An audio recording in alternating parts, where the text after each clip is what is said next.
joulou Tonsot kipa na thuguh hi kanei hi o achamkim ne Leiset adi alhingse ne Leiset tu ho pita lo Mangdam Family Leiset tu a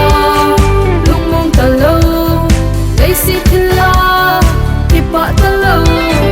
Gildam tupi talo kay dia Uhin na tu bo tupi pen Vannoi miten anei joulou Tonsot kipa na thuguh hi kanei hi o achamkim ne Leiset adi alhingse ne Leiset tu ho pita lo Mangdam Family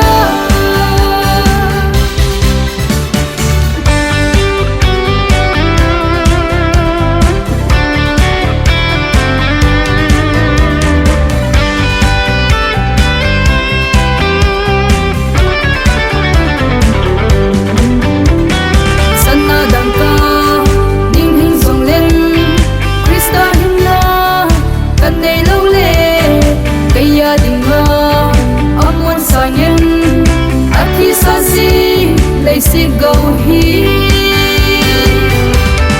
Vannoi miten anei joulou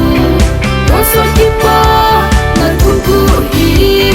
kanei hi o achamkim ne Leiset adi alhingse ne Leiset tu ho pita lo Mangdam Family Vannoi miten anei joulou Tonsot kipa na thuguh hi kanei hi o